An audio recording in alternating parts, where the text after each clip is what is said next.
Hi friends, నా పేరు పృథ్వీరాజ్. నేను వరంగల్ నుంచి. అయితే చాలా రోజుల కింద ఒక చిన్న కార్ తయారు చేసుకోవాలని థాట్ వచ్చి, మామూలుగా అంటే చిన్న కార్స్ని వాటిని ఆర్సీ కార్స్ అంటారు.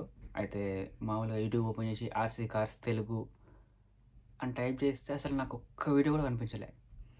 రీసెంట్గా మీరు చూసుకుంటే కేరళలో కూడా చేస్తున్నాడు ఆర్సీ కార్స్ వీడియోస్, చాలా బాగా చేస్తున్నాడు. చాలా పెద్ద పెద్ద కార్స్, మంచి మంచి మంచి 1/7 స్కేల్, 1/8 స్కేల్ మస్టాంగ్ అవన్నీ ఉన్నాయి వాడి దగ్గర. మన దగ్గర అంత లేవులే, కానీ స్టార్టింగ్ బేసిక్ నుంచి స్టార్ట్ చేద్దాం. ఫస్ట్ నేను కొన్న కారు ఈ కారు తీసుకున్నాను. ఇది 1/16 స్కేల్. ఇది ఫుల్లీ బ్రష్లెస్ మోటార్. ఇది బ్రష్లెస్ మోటార్, చాలా పవర్ఫుల్, చాలా అంటే చాలా పవర్ఫుల్.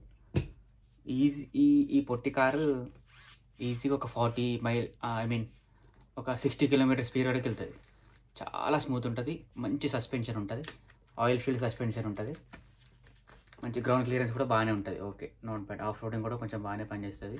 జంపింగ్ ఎక్స్పెషల్ స్టంట్స్ అయితే ఎక్దమ్ చేసుకోవచ్చు దీంతో. స్టంట్స్ ఇది పక్క పెడదాం.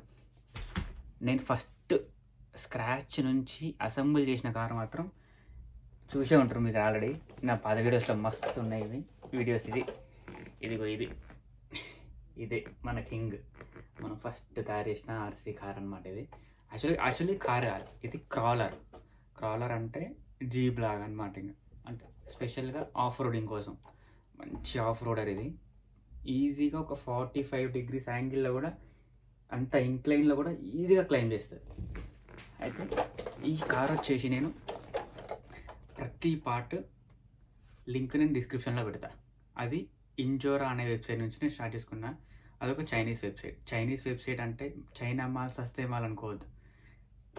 మనకు తెలుసు కదా, పిండి కొద్ది రొట్టె, మనం ఎంత డబ్బులు పెడితే అంత క్వాలిటీ వస్తుంది. ఇది ఇప్పుడు చూపించిన కదా, ఈ పొట్టి కారు 1/16 స్కేల్. ఇది 1/10 స్కేల్. ఈజీ ఒక 5 kgs ఉంటుంది. మస్తు ఉంటుంది, కానీ యాక్షన్లో బాగుంటుంది, చాలా బాగుంటుంది. అంటే మనకు ఆడుకోనికి మంచిగా అనిపిస్తుంది. అయితే యాక్చువల్గా ఇంకొకటి ఏంటంటే, ఇది టాయ్ కేటగిరీ కాదనమాట. నేను ఒకటే చెప్పదలుచుకున్నా, ఇది చాలామందికి ఒక హాబీ ఉంటుంది. అంటే బాగా రిచ్ పీపుల్ ఉంటారు కదా, అంటే మామూలుగా ఇక్కడైతే ప్రజెంట్ యూకేలోనైతే చాలామందికి ఈ హాబీ ఉంటుంది. ముసలోళ్ళు కూడా వీటితో ఆడుకుంటారు. సో ఇది టాయ్ కేటగిరీ కాదు, దీనికి మనం చాలానే ఖర్చు పెట్టాల్సి వస్తుంది. అయితే నేను ఒకటేసారి ఏం పెట్టుకోలే, ఒక్కొక్క పార్ట్ డబ్బులు ఉన్నప్పుడు ఒక్కొక్క పార్ట్ అట్లా ఆర్డర్ చేసుకొని లాస్ట్కి అసెంబుల్ చేసినాక ఇది బిల్ట్ అయిందనమాట. వీడికి ఒక మంచి పేరు పెట్టుకోవాలి. యాక్చువల్గా నాకు ఇష్టమైన కలర్, అందుకే ఈ కలర్ తీసుకున్నాను నేను. ఈ బాడీ కూడా మనం అసెంబుల్ చేసుకోవాల్సిందే. ఇవన్నీ డోర్స్ కానీ మంచి డీటెయిల్ ఉంటాయి, కానీ లోపల సీట్స్ కూడా కనిపిస్తాయి మీకు, స్టీరింగ్ ఉంటుంది, అన్నీ కనిపిస్తాయి, మంచి డీటెయిలింగ్ ఉంటుంది. మిర్రర్స్ చూడండి ఎంత రియలిస్టిక్గా ఉంటుంది. అంటే మీరు దగ్గర నుంచి ఫోటో తీసి పెడితే అసలు ఇది బొమ్మ అని ఎవరు అనుకోరు. ఇంక్లూడింగ్ హెడ్ లైట్స్ కానీ, ఇక్కడ పైన డూమ్ లైట్ కానీ, పైన ఇది క్యారియర్ కూడా. అయితే నేను ఏం చెప్పాలనుకుంటున్నా అంటే, మీరెవరన్నా ఇట్లాంటి కార్ తయారు చేసుకోవాలి అనుకుంటే ఇంత పెద్ద చేసుకోకండి. దీంతో పెద్ద డిసడ్వాంటేజ్ ఏంటి తెలుసా నాకు? నేను దీన్ని ఎక్కడికి తీసుకెళ్ళలేకపోతున్నా. అంటే నాకు ఫస్ట్ థింగ్ ఏంటంటే, ఇక్కడ నాకు ఓన్ వెహికల్ లేదు. పబ్లిక్ ట్రాన్స్పోర్ట్లో తీసుకుంటే అందరు ఈడేంద్ర ఎంత పెద్ద 26 years ముడ్డి కింద పెట్టుకొని ఇటు బొమ్మతో ఆడుకుంటాను అనుకుంటాని కొంచెం షేమ్ అనిపిస్తుంది. చిన్న కార్స్ ఉంటాయి బ్యాగ్లో పెట్టుకోమోనికి. చెప్పడం మర్చిపోయాను యాక్చువల్గా. ఇది మేడ్ ఫర్ స్పీడ్. ఇది కూడా ఇదంటే నేను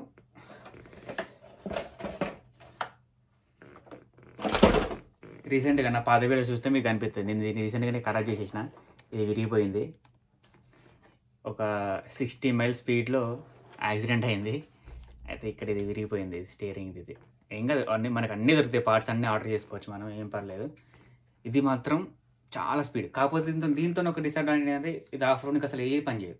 ఎందుకంటే దీని గ్రౌండ్ క్లియరెన్స్ చాలా తక్కువ. ఇక్కడ యూకేలో అయితే మనకి రోడ్స్ మంచిగా ఉంటాయి కాబట్టి సూటబుల్ అవుతాయి, కానీ మనం ఇండియాలో దీన్ని వాడలేం. సో ఇది లైట్ తీసుకోండి. కానీ తప్పకుండా ఆర్సీ కార్స్ అంటే ఇంట్రెస్ట్ ఉన్న వాళ్ళు మాత్రం ఈ కార్ చేసుకోండి అబ్బా, ఖచ్చితంగా సాటిస్ఫై అవుతారు. దీని గురించి నేను డీటెయిల్స్ అన్నీ మిగతా వీడియోలో చెప్తా, ఎందుకంటే చెప్పే ఇంట్రెస్ట్ నాకు లేదు, మీరే వినే ఇంట్రెస్ట్ మీకు కూడా ఉండదని నాకు అర్థమైంది. ఇంత లాంగ్ వీడియో అసలు ఫస్ట్ ఆఫ్ ఆల్ ఇంత లాంగ్ వీడియో చేయొద్దు. ఆల్రెడీ ఫస్ట్ వీడియోనే 5 నిమిషాలు అయిపోయింది ఆల్రెడీ. ఖచ్చితంగా సపోర్ట్ చేస్తారనుకుంటున్నా. ఇది ఏంటి, ఏం కథ, దీని ఇంటీరియర్ ఏంటిది, అసలు దీనికి సంబంధించిన ఎలక్ట్రానిక్స్ కానీ అవన్నీ నేను వేరే వీడియోలో ఎక్స్ప్లెయిన్ చేస్తాను. Thanks for watching. Bye. Subscribe చేసుకోవడం మర్చిపోకండి, లైక్ చేసి సపోర్ట్ చేయండి.